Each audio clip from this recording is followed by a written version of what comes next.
All right. Good evening, everybody, and welcome to the Town Board of the Town of Ossining work session for Tuesday, May 5th, 2020. Please rise and join me for the Pledge of Allegiance as soon as we have a virtual flag up in front of our building. We're going to have it.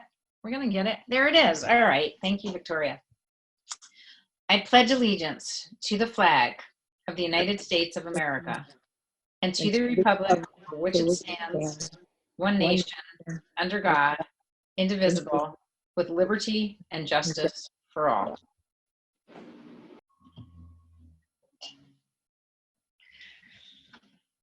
Well, happy Cinco de Mayo, and also happy birthday to my husband, Stephen Hirsch. It is his birthday today, and I would be remiss if I didn't recognize him at the beginning of our meeting. So this holiday is not his birthday, but actually Cinco de Mayo is often mistakenly attributed to being Mexico's Independence Day, which is in September, actually. So for a quick history fact, which I just learned today, Cinco de Mayo is a celebration of the Mexican Army's victory over France in the Battle of Puebla. Today in the United States, it is a celebration of Mexican heritage and culture. Though this year is obviously being celebrated differently, we wanted to wish a happy Cinco de Mayo to all of our Mexican neighbors today. So Feliz Cinco de Mayo. I think that's probably what it is. With our neighborhood and community in mind tonight, I would like to highlight an important issue which we have been talking about regularly in Ossining. Only about 50% of residents have responded to the U.S. Census, a little bit more than that, meaning that nearly half of federal, state, and county funding that's allocated through the census is not currently projected to come our way. As a reminder, Ossining lost $2,500 for each uncounted resident in the 2010 census, and that was 10 years ago. So if that money were worth a little bit more today, that would mean that we would be losing even more than that per person for anybody who isn't counted. So if the same formula were used today, Ossining would be expected to lose at least $47 million. That's a lot of money. Money allocated through the census is needed for vital resources and services, many of which we have relied on during the coronavirus crisis. It's critically important now more than ever that we not lose funding that should come our way. So please go to my2020census.gov to respond today. That rhymes. Woohoo. Please also reach out to your friends and family to encourage them to participate as well. The Ossining Counts Committee shared some useful information in their weekly email blast regarding the importance of ensuring young children are counted accurately in the census. I encourage you to check out the Village of Ossining website to read for yourself. For example, did you know that any baby born before April 1st needs to be accurately reported in this year's census? Bet you didn't know that. Yes, even babies, everybody. As I mentioned last week, for all of our community's dedicated essential workers, we received a donation of masks from Hanes Brand, the cotton and undershirt maker. These masks have been, or cotton undershirt and underwear maker, these masks have been provided through the county from, I think, either federal or state government to municipalities to distribute to essential businesses and organizations, which include all of those that are operating right now who engage with the public. You can request masks for your business through our easy access Google form, which is available on the town website, townofossining.com, or by reaching out to Karina Skorshett in my office at 914-762-6002. The masks are distributed by appointment only, so contact her now to get your organization on the schedule. Many of our neighbors are facing increased food insecurity as the coronavirus crisis continues. The Town of Ossining is sharing food distribution information on our website and Facebook page. Meals are available at many different times and locations during the week throughout our community so that we can reach as many neighborhoods as possible. If you can help support these distribution efforts, we ask that you please do. Restaurants interested in supplying meals should reach out to Galata House at www.galatahouse.org. That's 2 L's and 2 T's. Donations to the Ossining Food Pantry or Galata House are welcome and very much appreciated. As a reminder to town residents, the municipal building remains closed to the public at all times. And all of our municipal buildings are currently closed to the public, including our building department building over at the DPW site on Route 9A. Town and county taxes were due on April 30th, but late fees have been significantly reduced by legislation at the county level that the town adopted.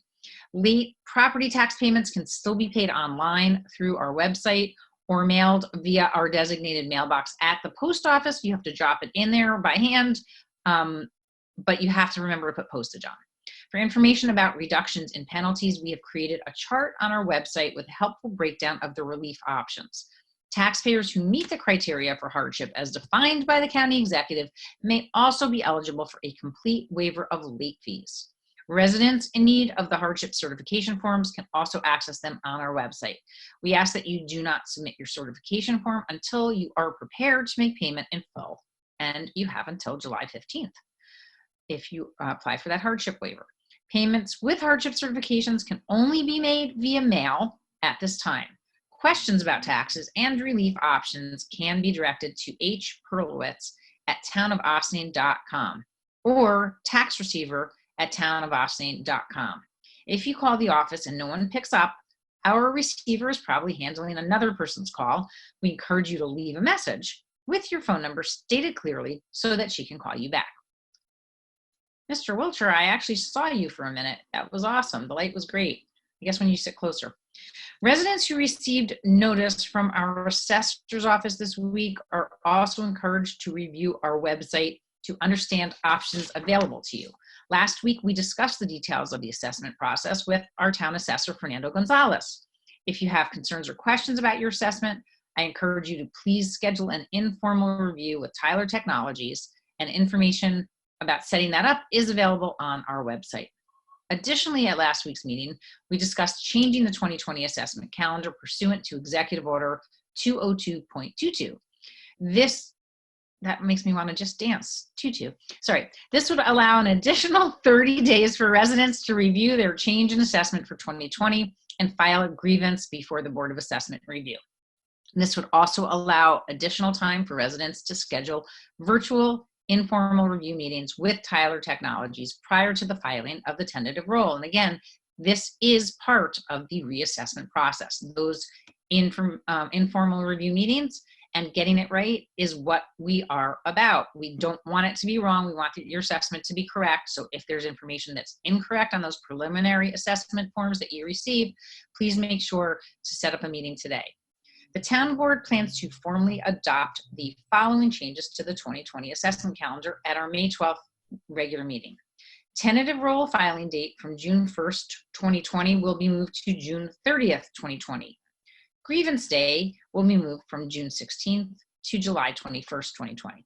We hope that this additional time that the board will be agreeing to on and voting on May 12th will help property owners to more thoroughly review your assessments and allow ample opportunity for those who feel their assessments are not accurate to have one of those informal reviews with Tyler or file a grievance in accordance with New York State law. Okay, enough about taxes and assessments. The weather. Let's talk about the weather. It is getting nicer and it's beautiful, and we're so happy to be able to enjoy it for a few minutes every day if possible. And we're happy to start seeing our residents again as people enjoy our public spaces. However, as a reminder, social distancing rules are imperative to keeping our case numbers low and our neighborhoods safe. We've been seeing a lot of people disregard these rules. Residents must wear a mask if they are going outside and may not be able to social distance and stay 6 feet away from others. It's hard to believe that there's ever no risk of this happening when you go outside, which means wear a mask. By wearing a mask, you reduce the risk of spreading the contagion to others. Contagion? Contagion? Any one of us may be sick yet not have symptoms. So this simple step helps protect our firefighters, hospital workers, EMTs, police officers, nurses, hospital staff, food service workers, building inspectors, and all essential workers who have continued to put their health on the line to protect ours. Masks are critical to keeping the curve down and reducing the chances of a second wave across our community. And quite honestly, it just shows your respect for others. So please wear your mask when you go outside, be thoughtful, be considerate, and obey the rules. Thank you. Finally, for those of you watching the local number of coronavirus cases, I have an update on our most recent counts. However, just to be really clear, there was a high number of cases statewide that were not properly filed upon initial intake and testing, or they couldn't find the exact addresses. The error caused a large number of cases to be processed without attaching an address to a resident's name. This week, New York State made a significant dent in the backlog of those unidentified addresses partnered with names. So we are seeing a big jump in our numbers this week, but they're not, like, it didn't just all happen this week. It just means that the numbers weren't exactly right overall, going backwards. So when you hear the number, don't jump yourself, because it doesn't mean that our positive cases suddenly exploded. It just means our numbers have been higher the whole time across the county. And now, and the state, I guess, and now they've been processed. So this is like 6 weeks of backlog. So in unincorporated Ossining, and now we have some other numbers which the county executive has been working on, which is not just the total positives, but the active cases and the new cases. So it kind of puts it all in perspective. In unincorporated Ossining, our total positives, as of I believe yesterday, I don't think the numbers came in today, were 147. Active cases in unincorporated were 33, and 5 new cases. Village of Ossining, the total positives were 964, active cases 158, and new cases 21. In Briarcliff, 98 total positives, 21 active cases, and 5 new cases. So that is it for my announcements, and we will continue to talk a little bit more about how the town is working on addressing coronavirus as part of our work session. So do any of my board colleagues have any other announcements? I see a no from Councilwoman Feldman. I see nothing, a no, and a no, and a no. Okay, so hearing no additional announcements, we're going to get into our work session. And first up tonight, we have a presentation from Ecogy Energy for a proposal for the construction of a canopy solar system at Maryknoll, specifically at 75 Ryder Road. This is our second solar proposal to come to Ossining. As a reminder, the application made by CVE for 9094 Somerstown Road was presented to the board in February, but since then, CVE has withdrawn their application. We are encouraged that Ecogy's proposal, unlike the one made by CVE, will not include extensive tree removal, and we're going to hear more about that hopefully very soon. I'm looking forward to learning more from Ecogy. So before I hand it over to them, I'm just going to ask our planner, Valerie Manastra from Nelson Pope Voorhees, if you have anything that you want to say to introduce these folks. Okay. So I think similar to, thank you, Supervisor. I think similar to last time an application like this appeared before the board, I think our thought was tonight is to hear the application before this board. We'll take any comments that the board has, and then we'll have a follow-up work session to have the applicant address any of those outstanding comments. And then at that point, the board can determine its next steps. I think with this particular application, as you will hear in a few minutes, there are two additions that need to be dealt with as part of this application. The first is that the applicant is looking for a variance for one of the setbacks. And the second, they are actually looking for a zoning code revision for the height of the solar systems. And Christy will clearly go through all the details of what that process would entail, but that's the initial, and that's, excuse me, sorry. That is initially what the applicant is looking for. And, but other than that, I think the application looks very complete, and we're looking forward to hearing their presentation. All right, so we're turning over to Brock. Who's going first? Yes, all right. So we have to unmute Awesome. him. Okay, great. Can everyone hear me okay? Yes. Great. Well, thank you so much, Supervisor Levenberg, Town Board. First and foremost, I'm going to share my screen in a second. I just hope you and your families are doing well and holding up okay. Second is I just want to, quickly, have thoughts and prayers to the Maryknoll community who has been really hard hit by Corona. So please have them in your thoughts. So I'm going to start sharing my screen. I have a very quick presentation here, and then I'll hand it over to Julia. So let's see. Yeah, like you said, this is, we're from Ecogy Energy. We're based in Brooklyn, New York. We started working remotely in early March. So I'm actually in Ithaca, Julia is in Manhattan, and Jim is just outside of the city. What we do is we are a developer, financier, and owner operator of distributed generation projects across the East Coast and the Caribbean. And we really focus on two different niches. One is the proper land use systems, which are the parking lot canopies, rooftops, and if we do need to do a ground mount, oftentimes they're on not favorable land. So you'll see in this case study, it was a brownfield for a housing authority. The majority of our portfolio is actually affordable housing. We definitely partner with small businesses and private companies, but I think what we see as the best partners are someone that cares not only about the economic reasons, but the environmental reasons. So joining me tonight is Julia Magliozzo, our operations manager, and Jim Donnelly, our director of construction.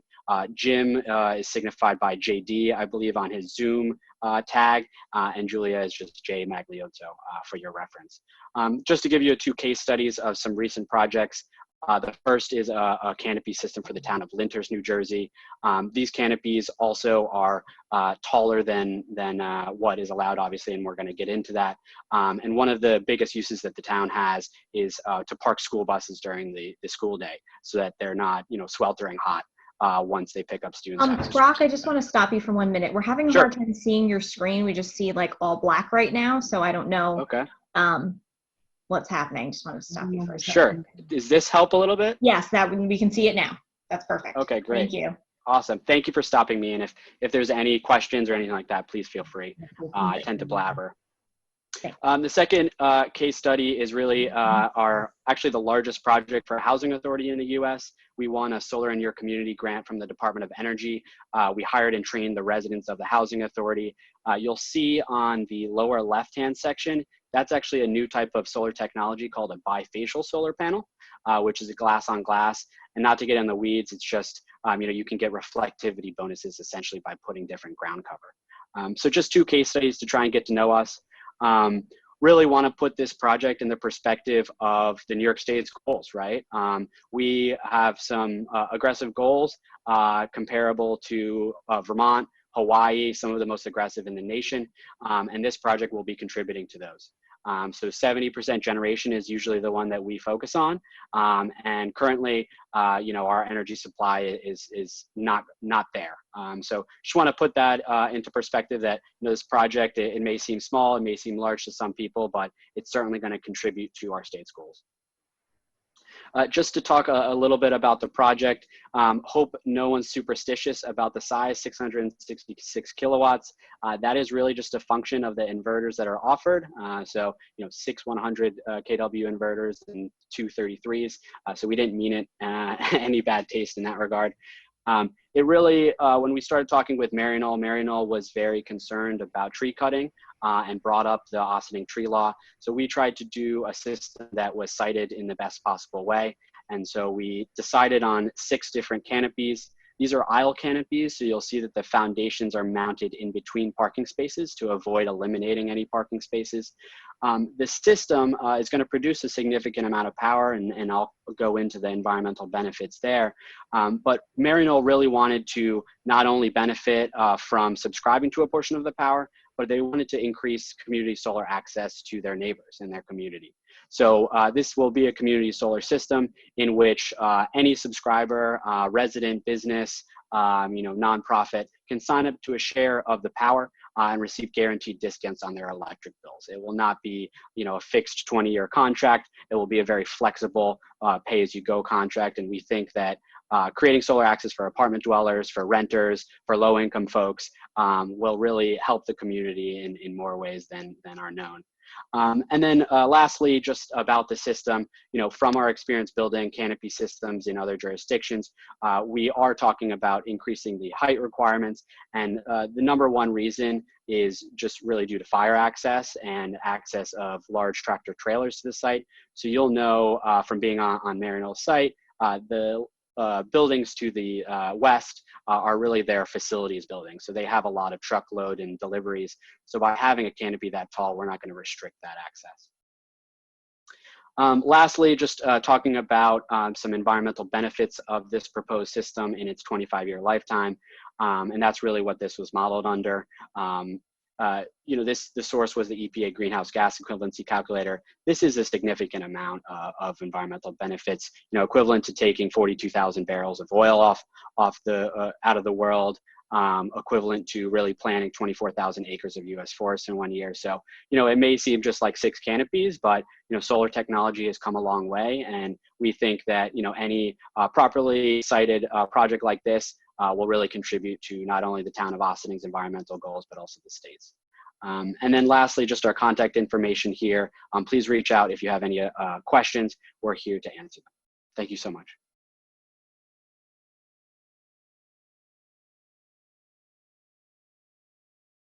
Valerie, did you want to have any other comments for directing the board about questions, or do you want to just open it up to questions?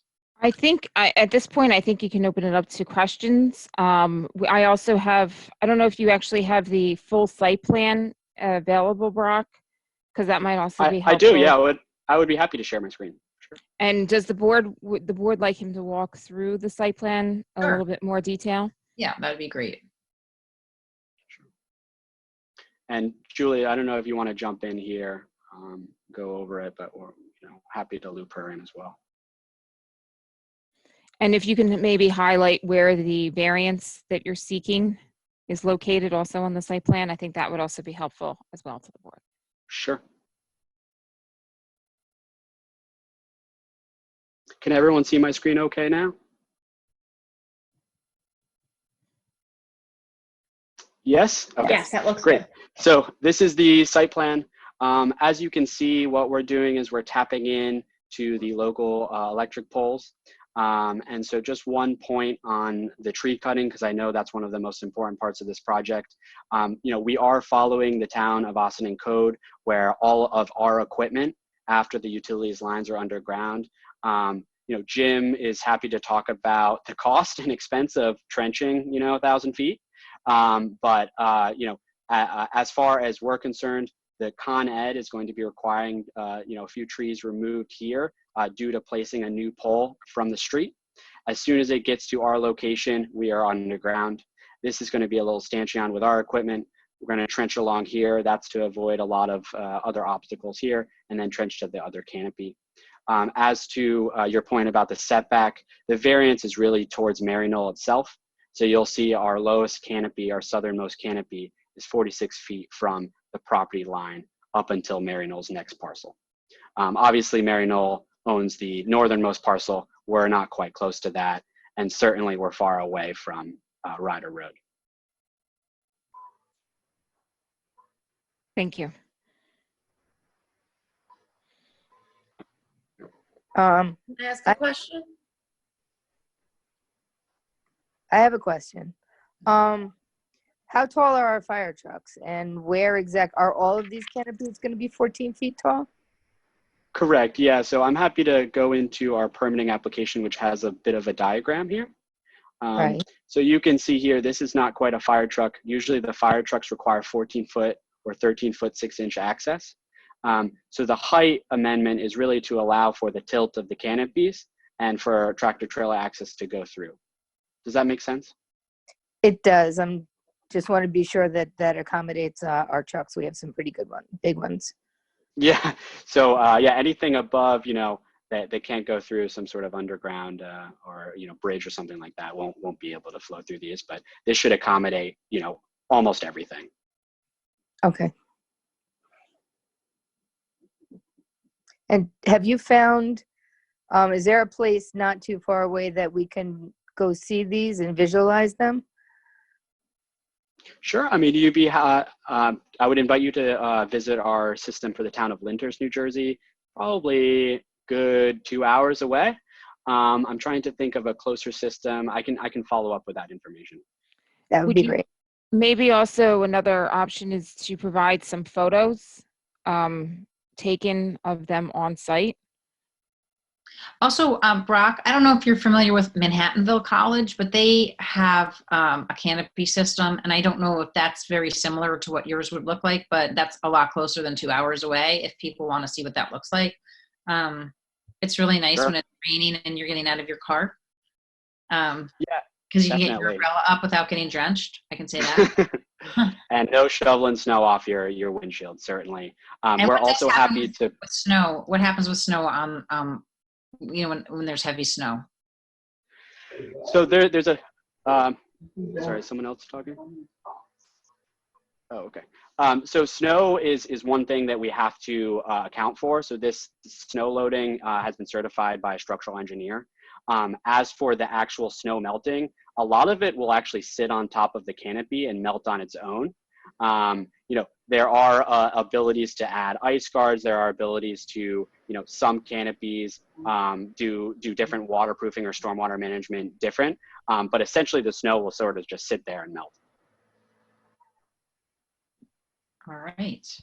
I mean, I think it's really exciting to see a proposal. Oh, I know my other question was, you mentioned that the community would have access to this for many years, but how many, it's not that big a system, so how many customers can you accommodate beyond Marion? I assume you also have, you're going to be covering electricity at Maryknoll, or is this just, they're trying to offload it to the community?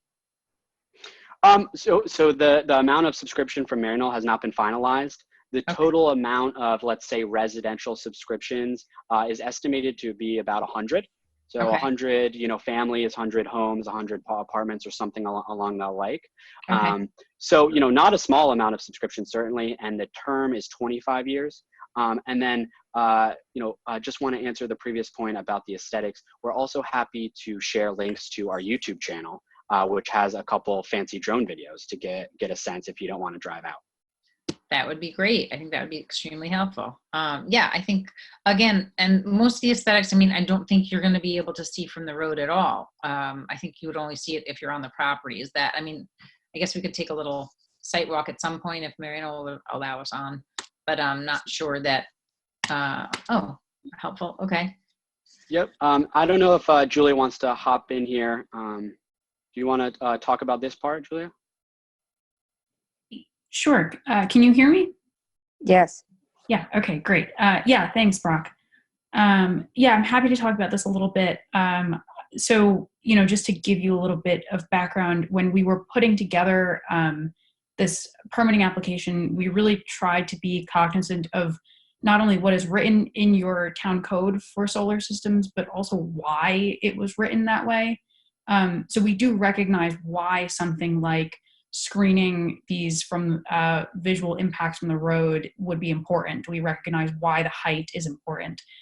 So I do want to, you know, sort of just state that we were trying to be cognizant of that. Fortunately, in this case, given, you know, the existing site, we aren't really concerned about providing additional screening. Brock, if you wouldn't mind going back to the site plan, you know, there is significant screening already provided by the existing trees on site. And as Brock mentioned, we were very careful with our trenching and wiring plans to ensure that we wouldn't need to cut down any more of those trees than what is necessary due to Con Edison's requirements. So we do think that, you know, being at the closest, I think that's 273 feet from the road, should provide, you know, sufficient screening from the road and won't have any aesthetic impacts. So. Great. Let me just ask around the rest of the board, and I can't see you guys all for some reason right now because of the, I guess because of the screen sharing, but let me just ask Councilwoman Shaw, do you have any questions? No. Okay. Councilman Wiltshire. No, not at this time. Okay, and Councilman Meyer? No, it sounds great. Just like to see some pictures when you guys can get those to us. All right, and Councilwoman Feldman, do you have additional questions? Anything? Liz, you there? Can't hear you. Do we lose you? There we go. Sorry, I had myself muted. No, just looking forward to seeing the pictures. Sounds like a great project. Exactly. Okay, so very exciting. Let's. I don't think that this gets us anything in terms of, just so you know, in terms of tax benefits, because it's under Megawatt. Under 1 megawatt, correct? 1 megawatt, right? So even though Maryknoll is not actually on tax roll, I don't think that this makes a difference at all in that at this point. Of course, if at some point you were to go over that, then I think it starts to get a little bit more complicated with the state and having to figure that all out. But I'm sure you guys are on top of that, so you'll let us know. That actually was incorporated into the pilot local law that the board adopted last year, that if subsequently they were to add more capacity and end up cumulatively over the 1 megawatt mark, then it would be subject to a pilot. Right. No, I know that, but I just think that there's the one complicating factor is that it's on a not-for-profit property. So that's what I was talking about. That would get complicated. Not the other part is, yes, we did already count for that, but I don't know how that works with the state. There were discussions with the assessor at the outset when the applicant was first looking into this, and I think the town would have a decent handle on how that would happen if it did get to the point. But yeah, we can cross that bridge if we get to it. Okay. Fantastic. I think that's it then, and I think I will just say thank you for a very straightforward presentation of a project that looks very favorable to, I think, everybody, and can't wait to see what the photos look like of Lyndhurst, and anything else you guys want to share with us. And then hopefully we will, I don't know, Valerie, do you want to come back and say what you— Could I ask one question? Sorry. Yeah, sure.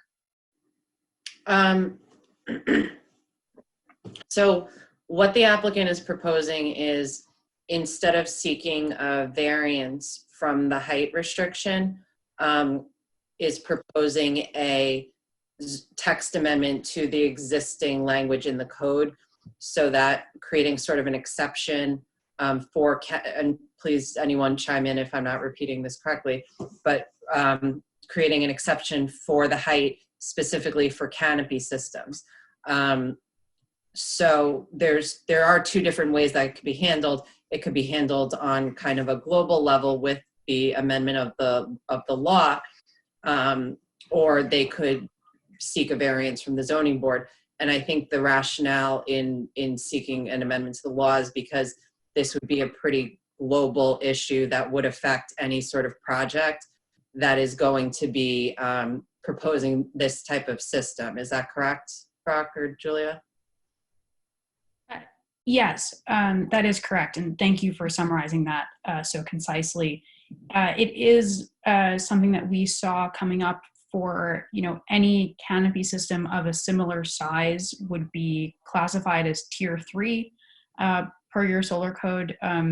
So we did think that because canopies over parking lots are generally considered a more favorable type of solar development in terms of their land use, it would make sense to sort of globally amend that to accommodate for them. So that was why we proposed an amendment rather than just the variance. And it's specifically, the amendment that they're identifying specifically deals with impervious surfaces and parking lots only, and not areas where there might be vegetation. So that's just something for to keep in mind as to why it's being proposed that way as opposed to a variance, in contrast to the setback, which is 100 feet in all directions for a parcel of this size. And so obviously, based upon the constraints, they cannot satisfy that. The one question I did have about that, and I don't know if we know the answer, or Valerie or John, are Are they separate tax lots? Are they separate zoning lots? Because it seems, I know Mary Knowles existed for a very long time, but it seems like, Brock, if you could put back up the site plan. They are separate tax lots. Do we know if maybe we can take a look at the zoning code, because it's not always exactly the same. So, because it looks like the structure, right, goes on to. They're both on the same parcel. So this is to the south is a different parcel, and to the north is a different parcel. If you see the yellow, there's a really faint yellow line. Okay. That's the property line. Exactly. Yep. So they are on the same parcel. No, I understand. So, but that you're saying the parcel south of that is also owned by Mary Knoll, right? That's correct. Yes. Correct. And northern and the northern parcel. Right. So I would just say, you know, before you go down too far down the road of contemplating getting a variance, let's just confirm that they're two separate zoning lots. Sure, we can look into that. Okay, any other technical issues? Okay, Can I so, ask a quick question? sure. Hi. I'm assuming this is a stationary setup, won't move? Yes, we haven't heard yet of canopies that can track. But if you want to create one, we would be very, very interested. Well, then I may get very rich. And also, are you going to be storing any electricity, or just go straight out? Will there be any kind of a storage facility there? No storage facility. No, just grid injected, and then it'll be bill crediting through community solar. Okay, thank you. All right, fantastic. One more question. I see that it looks like it has a slope. Will the ice be sliding towards any sidewalks? Has that been looked at? If there's any snow or ice sliding off of them? Not onto any sidewalks, just onto the regular parking lot, which will be plowed just regularly, correct? Okay. So I would suggest maybe we'll have the applicant, I took notes of the board's comments.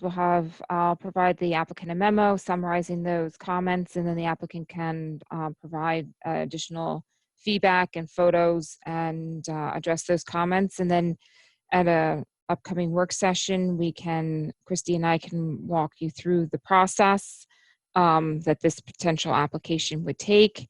And then the board can decide what they would like to do and how they would like to proceed. All right, great.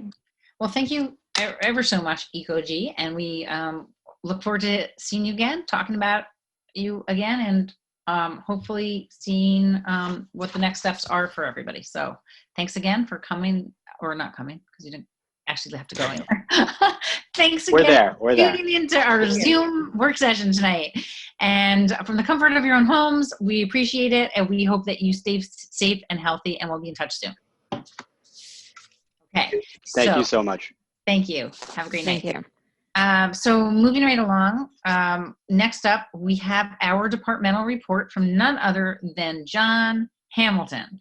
Hi, John. From our building department. Did I say building department?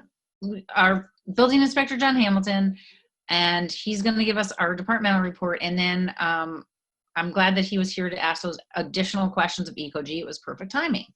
So, okay, John, so are you? Well, I wish I could give you a good report. Unfortunately, I can't. During this month, we have issued a grand total of 0 building permits. Per the executive order, all the permits are on hold. We've really only issued 2 electrical and 2 plumbing permits during the whole month, because they were jobs where there was only 1 person working at the site. So we have quite a few of them on hold. And the only projects that are really working now are the 2 affordables up on Thornton Hill and the Learning Center up on North State Road, since that's daycare. Mm-hmm. So other than something that's an emergency, we really don't have any type of activity like that. But we are doing a lot of work in preparation for the new computer program.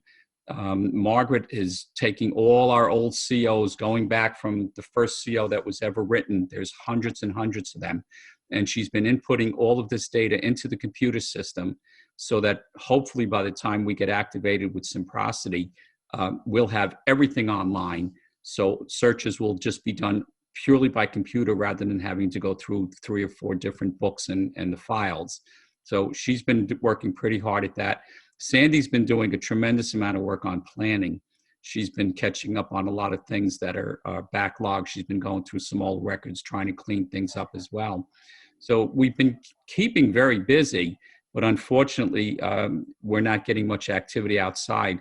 I do go out and do certain inspections. I turned one down the other day when it was determined that every person in the house was recovering. And they said, well, it's okay now, we're better. And I said, yeah, well, I said, this is not an emergency and it's not critical. We're going to wait. So right. I turned that one down. But we have been going out to them and we've been handling some complaints. So while we're keeping busy, there's really not much I can tell you regarding permit construction. Sure. Do we have any update on Artis's status? I think they were waiting for New York State. Is that right? Before they could start having people come in? Do you know anything about that or not? No, I don't. They had requested some sign-offs. I think I had one document I had to sign off for them, but that was a while ago. And, it's funny because I cruised by there yesterday and I saw that it was empty. I don't know if it's being held up because of a state requirement or if there's anything to do with the virus. I honestly don't know. Once they got the CO, we don't have any further involvement. I gotta believe that they're holding off. The Department of Health is holding off giving them any approval until they feel a little more confident. Obviously, the statewide we've been having trouble with nursing homes, so I think that they're probably concerned at bringing new ones online at this time. That would be my guess. Okay, and I did want to make just one announcement to the general public. The new 2020 New York State building codes go into effect in, I believe it's May 20th. So if you have anything that is going to be submitted to us after May 20th, it will have to be certified under the new New York State building code. And you might want to let your architect or engineer know that so they can compare the plans they've already done to the new code. So when you submit it, there won't be any delays and the certification will be on there for us to move you through right away. Okay. There was one other thing I was thinking about besides Artis. I know that, we had some questions initially about Parth Knowles, and Parth Knowles was allowed originally to move forward because they do have a 10% affordable, but unfortunately then that changed. Right. However, the next part of our conversation is going to be talking a little bit about, the governor's plan for starting back up again and how that impacts us. And we know that as part of phase 1, construction is going to be the first part that comes back online. So we are going to be, we talked a little bit about, and I'll speak a little bit more about our meeting with the village today to talk about how we start thinking about adapting to the phase-in that the governor's proposing to make sure that government can support that transition and in a thoughtful way to make sure everybody is safe and that we continue to keep spread at a minimum or none at all, better yet. And, I think that building department is going to be really, you guys are probably going to be the first ones that are going to be impacted by construction being as part of phase 1. We have a staff meeting tomorrow. We're going to be tasking all of our department heads, and I'll talk again a little bit about this in a few minutes, with thinking about what it is exactly that you need from your department to just specifically protect, your staff. Also, things like avoiding, we're not sure when we're going to actually invite the public in, and to the best of our ability, continue to do things online. So it's great that we're getting some prosody up soon, and that we're moving in the direction of, everything or as much as possible being online, so that we can avoid public contact to the best of our ability and, maximize not having any, essentially. So again, it seems to be good timing that we were planning in that direction anyway, even without this crazy virus. And then that, your staff has had the time to start getting that prepared and up to speed. So we're ready when, do we have an update from Reciprocity as to when they're going to start the transition? No, there's still, we have it on hold while they're working through the village. They have to get the village up and running first and then work out the kinks, and then we'll engage after that. They Okay. don't, I've been told that, I think because of the virus, it's really slowed down tremendously. I know they were supposed to go online a couple of weeks ago, but I think with the virus, it's really difficult now to get everything together that they need. Okay. All right. Well, we will continue to monitor that and keep us informed. If there's anything that you need us to do from our office? Board members, do any of you have any questions for Mr. Hamilton? Nothing. John, do you feel like you have been able to keep it safe and that it hasn't been a problem for the few inspections that you've been doing with the one, of course, not counting the one that you did decide not to do? Are you feeling comfortable with the setup? Yeah, we question everybody when they call. Are you ill? Has anybody been ill? We will tell them that we don't want a lot of people in the house. If I go in, depending on what the inspection is, I may request everybody go to a different area of the house so I can go through. We do have masks and gloves that Dana supplied to us, and then we just go in. So we have been taking precautions. Hopefully when people tell me they're not sick, that they're not. Right. Okay. And I think you're just trying to also limit it only to inspections that are of great necessity, right? I don't think that we're just doing, any old inspection if not necessary or of an emergency nature. Well, what we're trying to do is people are panicking on closings. Mm-hmm. They can lose their rate. They can lose the everything on it. So we have been trying to go in and do those inspections for them so that they can close. And as I said, like the last one I did, I just went in with the real estate agent and I had him wait in another room while I walked through. So we're trying to be sensitive to the needs of the people because we understand that some of these people it's really impacting them greatly. Mm-hmm. And we are trying to show a little compassion when we can and doing whatever we can for them in a reasonable, safe way. Excellent. Okay, so that's great.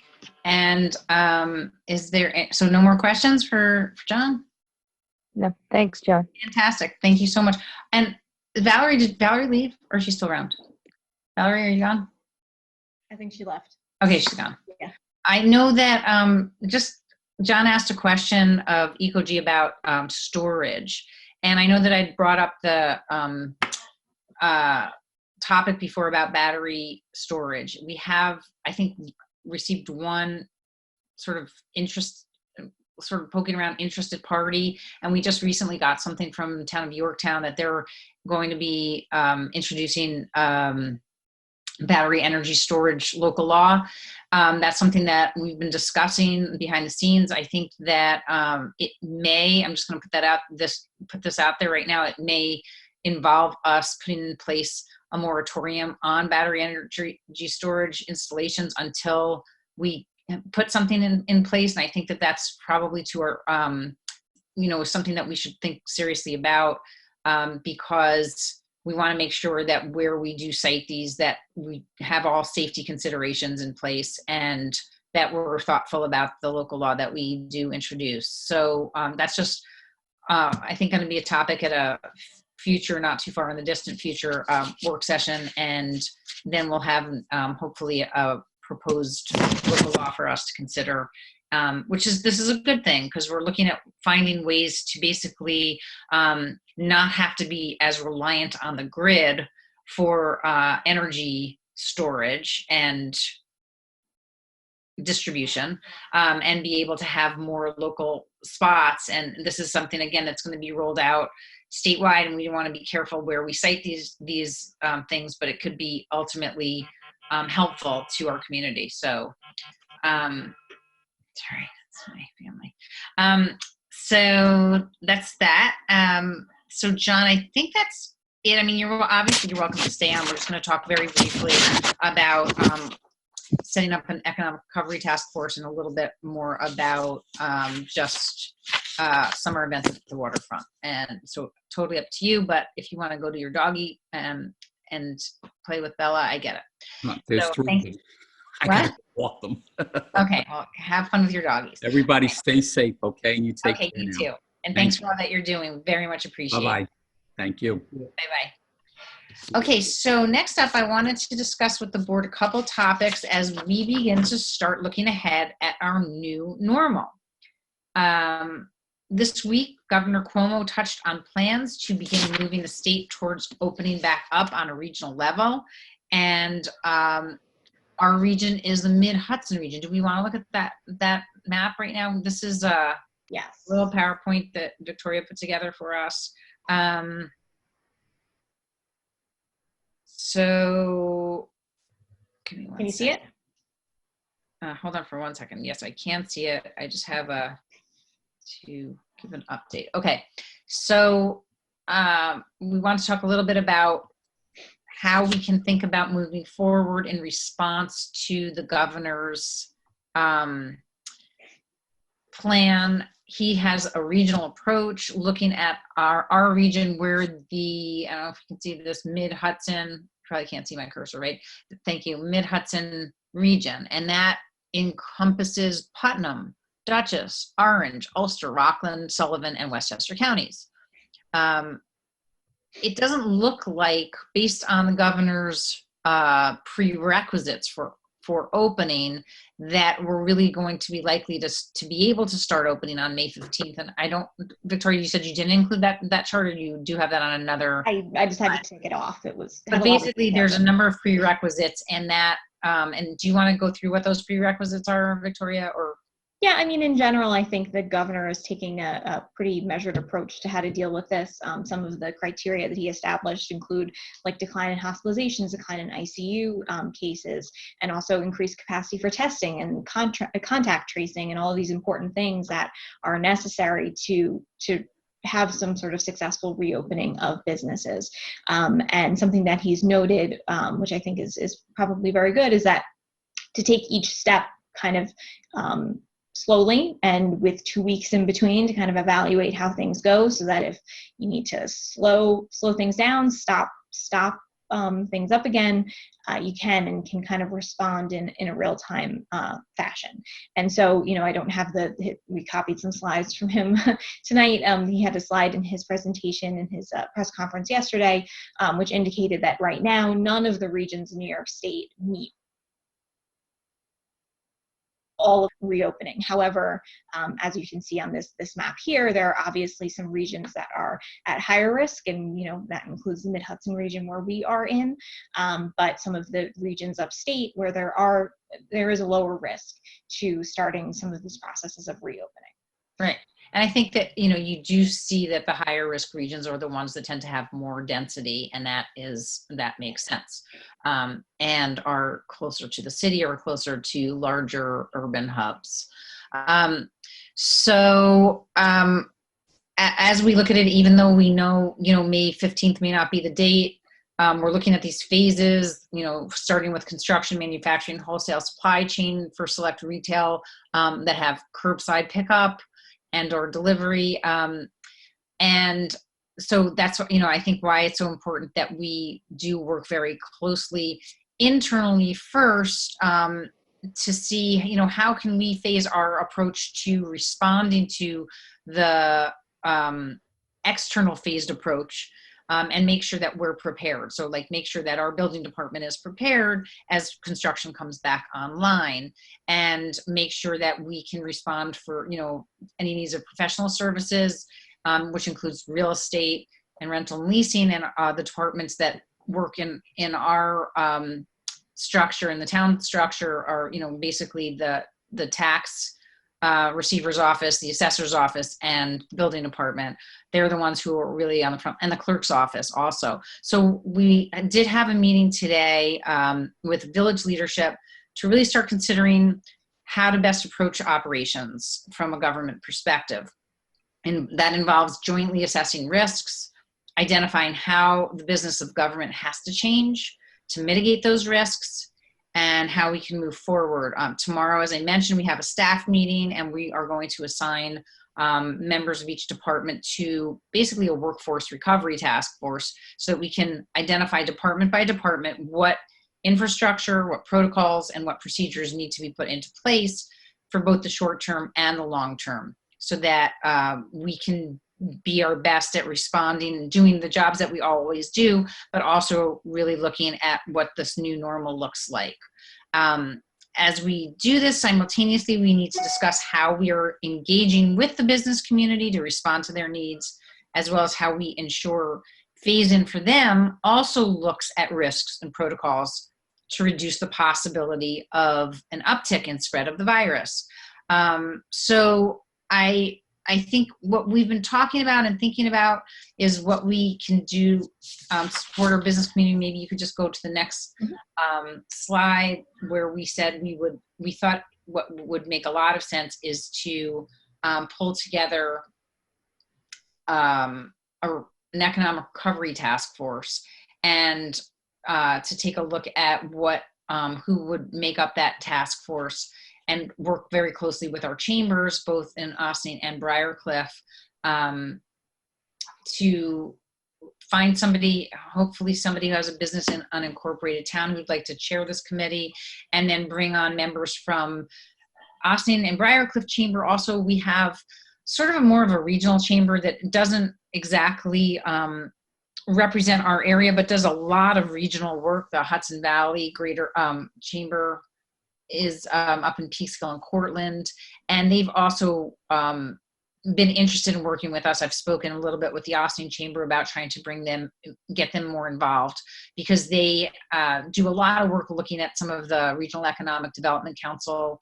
I think they even have a seat on the council, working with the council, working with the Hudson Valley EDC to see if there are opportunities for businesses to help jumpstart any opportunities that they can. So we'd like to maybe bring them in and make sure that we have representatives from all of our business districts in unincorporated and from real estate, and then thinking about bringing on somebody from healthcare system, whether a scientist or a doctor, to really help guide our businesses through what makes the most sense.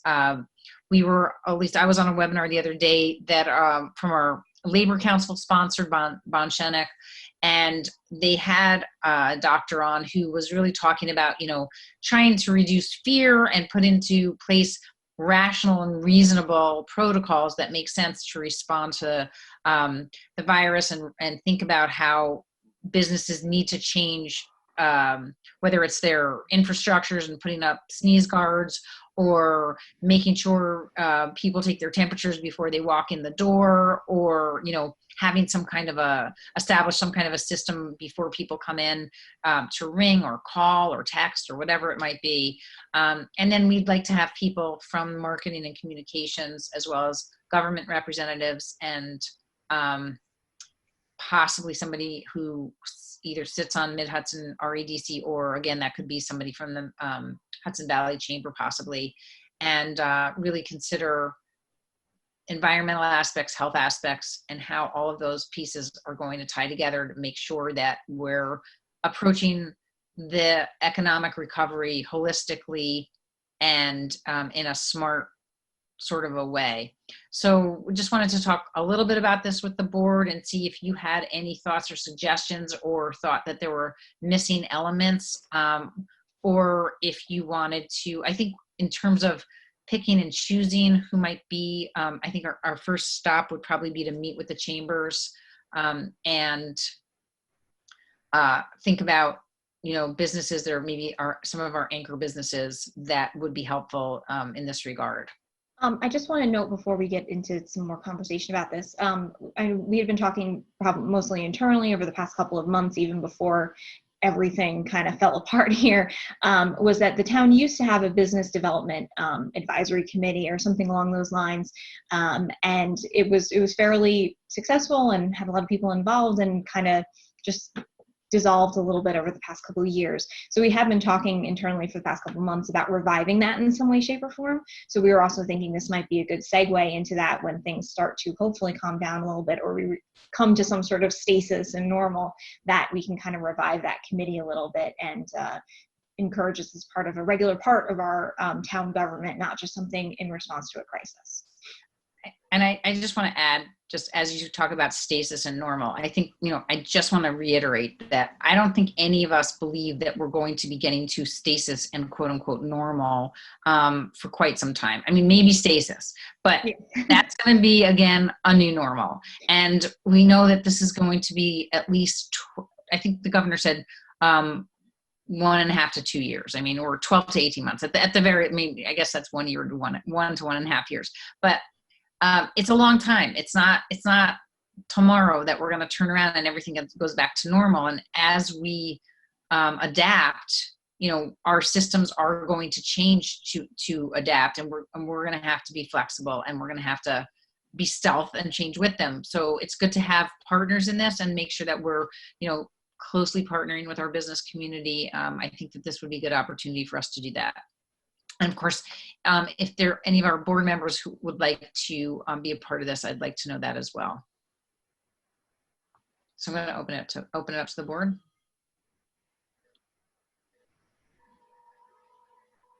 I think this gives us an opportunity. I think a lot of businesses are kind of doing this now, where we can create some kind of protocol that we can use in any emergency. So if this group could not work on just opening up for this, but for in an emergency, this is how we would get back, whether it's a weather kind of emergency or an economic kind of emergency, and look more, I guess, globally about emergencies in general and how we would bounce back from that. So I think they should have like a broader scope, not just returning from this, but in general, how would we get back to normal or get back to stasis for after any emergency?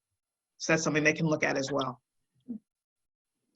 I'm guessing this group would also be in on the conversation with both or all three comprehensive plans for Ossining, Village of Ossining, and whatever Briarcliff is doing with their comprehensive update. I mean, this looks like a good group of people just to, keep work together going forward, not just for the crisis. But obviously, all right. Sure. I mean, I think we have some of these people represented on the comprehensive plan committee. So that's actually interesting. Yeah, we absolutely do. And I think that,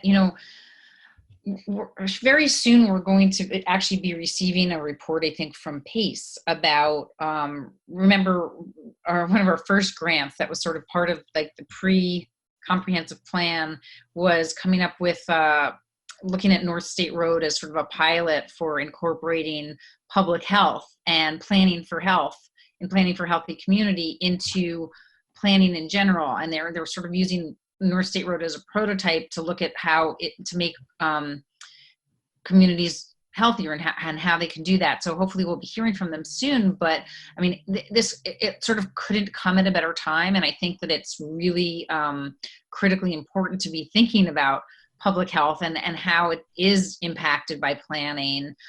So I think it's a great suggestion that to make sure that this dovetails with the comp plan, and that there's sort of like a two-way flow of information as we're working through with PACE on the Climate Smart Communities grant, as well as it's all part of the REDC grant, but it really comes out of that, like thinking about climate change and public health and planning.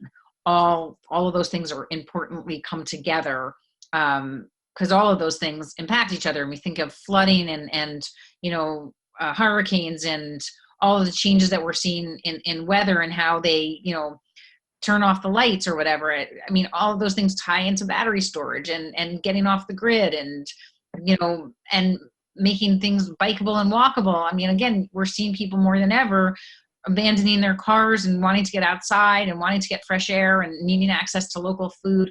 All of these pieces tie together, and they're really critically important elements of what we're looking at anyway as part of the planning that we're doing. So I think, yes, as we're looking at the economic recovery, those are also going to be important factors to consider. So thanks for the suggestion, Councilwoman Feldman. I think that and for chiming in, Councilwoman Shaw, because I think that that's going to be very, very important as we go forward. Yeah. The one thing that I would want us to think about, and you kind of have it with the doctors and health, but maybe including someone from the first responder community, just somebody on the ground who sometimes sees things a little bit quicker and faster than the rest of us. Excellent suggestion. And we do have a couple fire departments, so more than one involved in this. And I actually think that it was interesting to hear from Ecog that, you know, that height restriction was going to not really work with our fire trucks. I mean, that's important, right? To be able to respond, especially at a facility that we know is having some tough times right now. We want to make sure that all of our first responder vehicles can get to where they need to get to and not be obstructed by any sort of any kind of a building structure. Any other suggestions for that's a great one, is to include first responders. Any other suggestions for businesses or groups that should have representation as part of this economic recovery?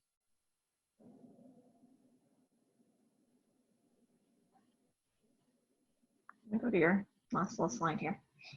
Okay. So yeah, just I think that, you know, the focus again should be on reentry and reinvigoration, keeping spread at bay, having fun, going from pause to play, and of course not forgetting to be kind. And I think that we can add into this how it dovetails with our comprehensive plan, and also how it prepares us for the next whatever, right? The next crisis, I guess. Kind of what Councilwoman Shaw was saying, you know, how can we use this as a lesson to prepare for the next time, and what can we do better and differently? I always talk about it as the silver linings, but to really change behaviors, change practices, so that we are a little bit more stealth and a little bit more smart as we move forward doing business carefully. I mean, hopefully we can all not have to just elbow one another at some point, or from 6 feet. You know, we'd like to get back to that point. I know I like, you know, giving my sister a hug every now and again. I don't know about you guys, but I miss that. You know, hopefully that will be part of our new normal if we can get there. But until that time, you know, we definitely have to figure out some different plans. Right. I'd want to make sure that the committee, on top of these focuses, kind of comprehensively included all of the parts of Ossining and Briarcliff, and, you know, try to rely on each other and make sure all boats rise. So, you know, focusing on if there's a need, you know, if there's something we need to do, maybe we could get it more from a local source, which I know we try to do anyway, but just kind of make sure that we're working as a whole and finding ways for all the different entities to support each other. And, you know, just keeping it volunteer-oriented, Ossining, Briarcliff community that really focuses on an overall recovery and even coming back stronger than we were. Okay, so I think we're good with that. Yes, can we move on to the next topic? Okay, great. So last topic is that we had a meeting today with various stakeholders regarding planning for summer events at the waterfront. And as you know, last year we came up with a great plan for our waterfront concert series, and we had Food Truck Fridays, and it was extremely successful. We had a fantastic fireworks show for Independence Day, and it doesn't look very good for these things to be happening like that this summer. So before we started sending out all the letters to the bands and canceling everybody out and telling the food trucks sorry and telling the sponsors that had said they want to sponsor this, we thought we'd all get together and put our heads together and think if there's some alternative something I don't know what. I didn't really want to identify it because I don't want to cramp anybody's thinking style. If we could brainstorm a little bit to think how we might be able to do something else for our community, so that we have something to look forward to on Friday nights, so that we can continue to support our local businesses. I mean, part of the Food Truck Fridays and the concerts is a great way to enjoy our public parks and spaces, but it's also a great way to highlight some of our local businesses. And last year, you know, we partnered with the chamber to do that, so we could make sure that we had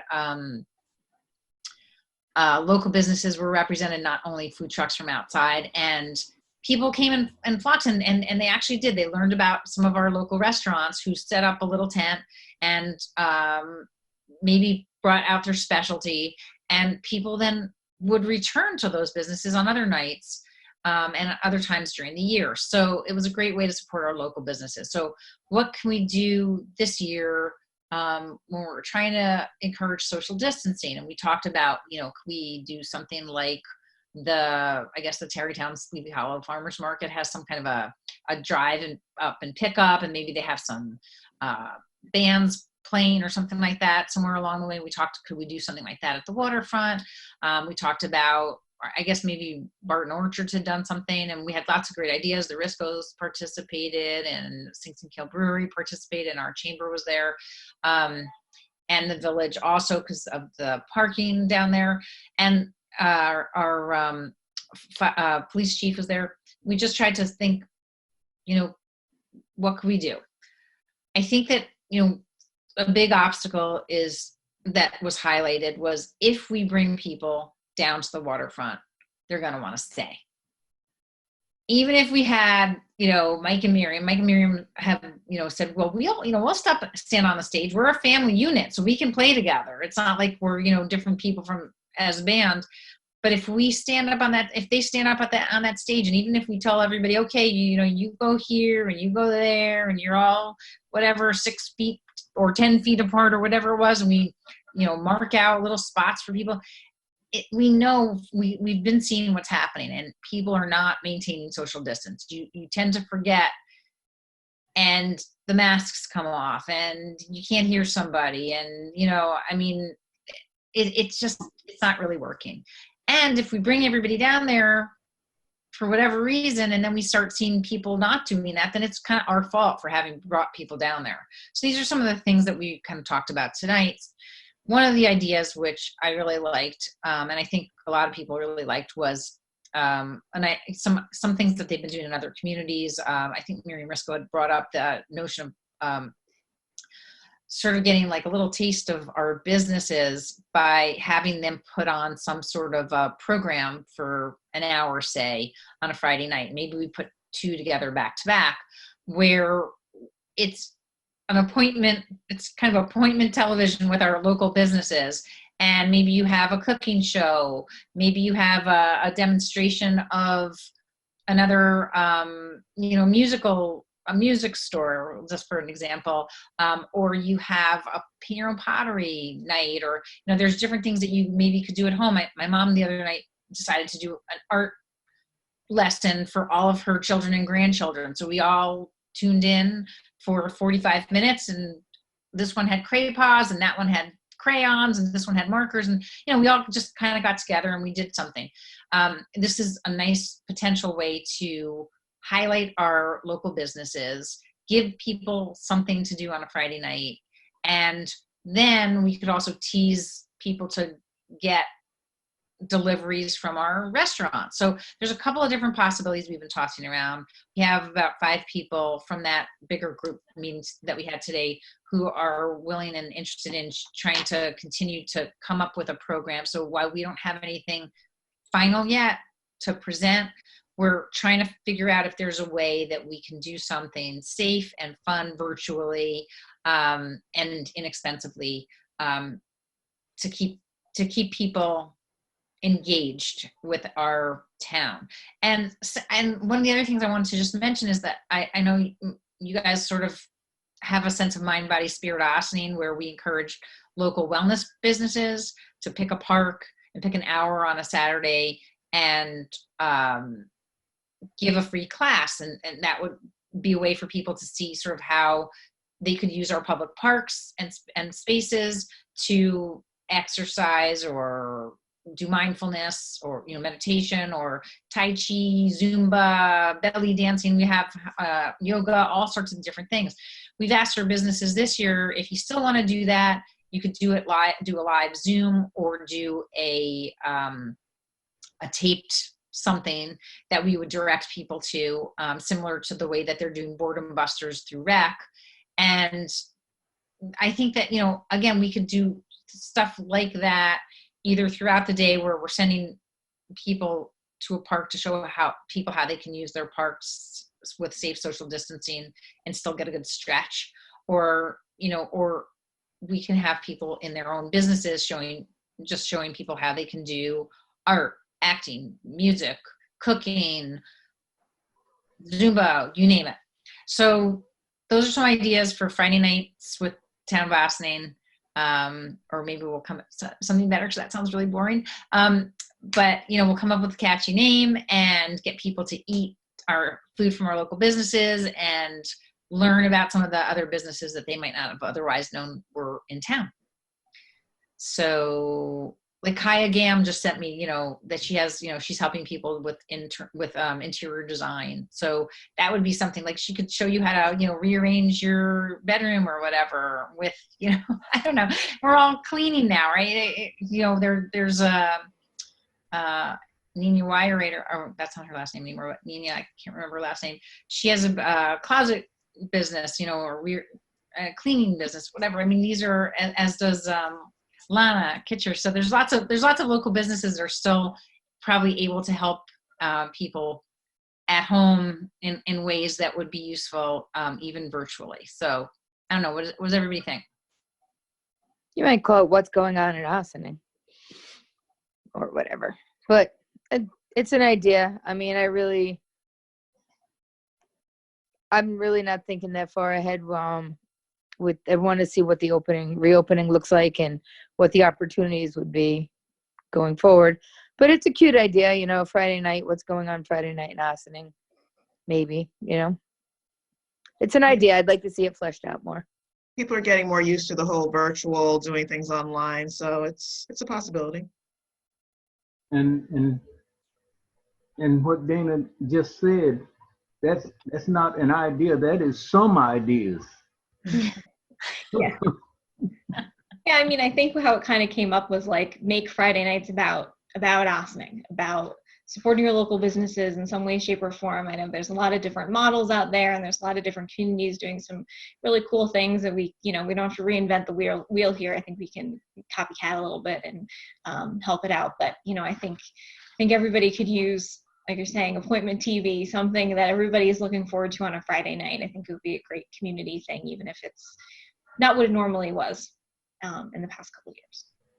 Maybe if we just wait another, say, a month to see which way we're going to go. We you know, things could change for the better or the worse. So I think maybe we need to just give it a little more time, and then get into, you know, working on something. But as of right now, and I know that this is just something she's putting out there that may be for the good of the community. Yeah, and I think, you know, everybody in the group today, I think was definitely on the same page of, it needs to be something that can adapt, right? You try it out once, it might work, this is better, this, you know, something that's not so set in stone for the whole summer, because you're absolutely right. We don't have a crystal ball. Hopefully things will change for the better a little bit. We might get a little bit of a respite over the summer, but you know, be prepared to do something that engages the community and change it as we see fit. Okay, so, but am I getting the sense from the board that you don't think we're going to have to cancel the concert series? Because I can tell you from everybody else, they absolutely think that is a no-go this summer. I feel like I would say it's a no-go. At least through, see what, you know, we could reevaluate what's happening late July or August, but not now. I mean, it's July and August, right? I think we had like 8 All right, yeah, concerts. And the planning for it is months before, so. Exactly. I mean, usually by this point, everybody bands is booked. I mean, we have, all our bands have been selected. Everybody was ready. We haven't, we didn't sign the contracts on the dotted line because everything kind of, hit the fan before we got there. yeah. So I'm not. I am not, I think, I know that other communities have already pulled the plug on all of these sorts of events. I've been asking, about fireworks, maybe we could do a first night or something. I mean, we're not going to have fireworks, folks. There's no way we're going to have 6 to 10,000 people in one place in July. No. Not going to happen. No way. It's just not going to happen. It's not. I mean, talk about spread. We're looking at how are we going to reduce spread? What's our new normal going to look like?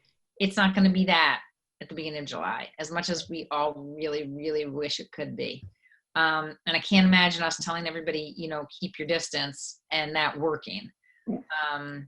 Or spending a lot of money on fireworks that people are watching on a video screen. Like that to me doesn't seem a good way to go.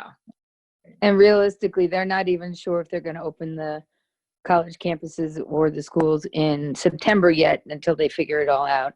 So concert series are probably really not a good idea. I really don't think it's going to happen. I hate to burst anybody's bubble who thought, it's just not. I mean, we can say we can wait, but I think we have to plan as if it's not going to happen. And we have to let people know. I mean, people have lives and expectations, and I don't even know if any band would let us book them at this point. I mean, concerts are being canceled right and left throughout the Capitol Theater. We were talking about today is, talking about simulcasts and things like that. And, what's that going to look like? And what are concert halls going to look like? I mean, so anyway, that's the unfortunate reality of our current situation.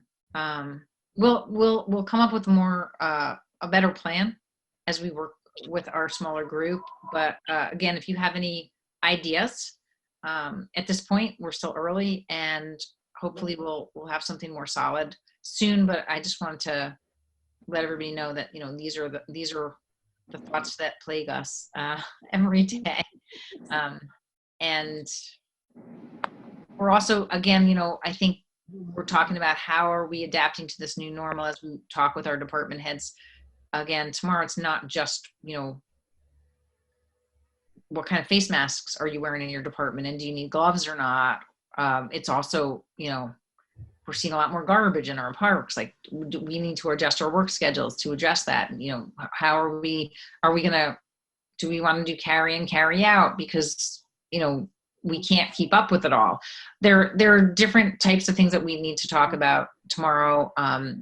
All of these things are just coming at us for the first time, and none of us know what the right way about it is. So I think working together and putting our minds together and with the people who are boots on the ground in each of our departments is going to be the best way to go. I would say the same holds true for our events as well as our businesses. So hopefully we can continue to work together with all these subgroups to come up with plans and figure out our path forward. That's it for me. Anybody else have anything else that you guys want to add?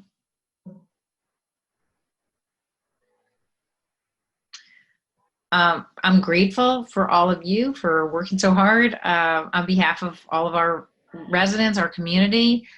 We are so thankful to our first responders, to our healthcare workers, to our restaurateurs, to our people who are on the front lines, making sure that all of our needs continue to be met.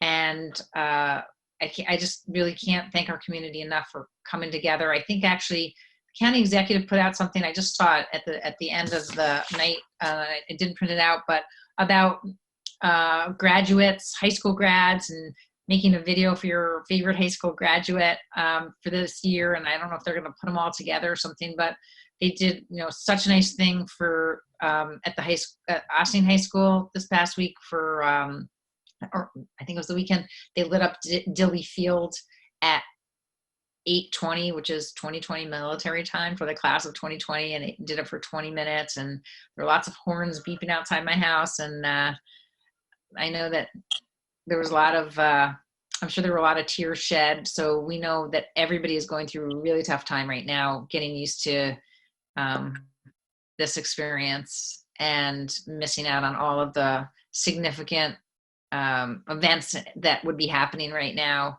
I have a college grad in my house who just keeps telling me, I just had my last lecture ever of my college career sitting at my desk in my room. It's hard, and we all feel it differently, but we all are also experiencing this great sadness. So thanks everybody for hanging in there, and thanks to our incredible community for just continuing to reach out and help your neighbor. And here's to better times. We'll see you next week at our regularly scheduled meeting on Tuesday, right back here on your favorite Zoom channel. And you can watch us always on YouTube if you missed us the first time around. We publish put the meetings up on YouTube usually pretty early in the morning the next day. So thanks everybody. Have a great week, and we'll see you next week.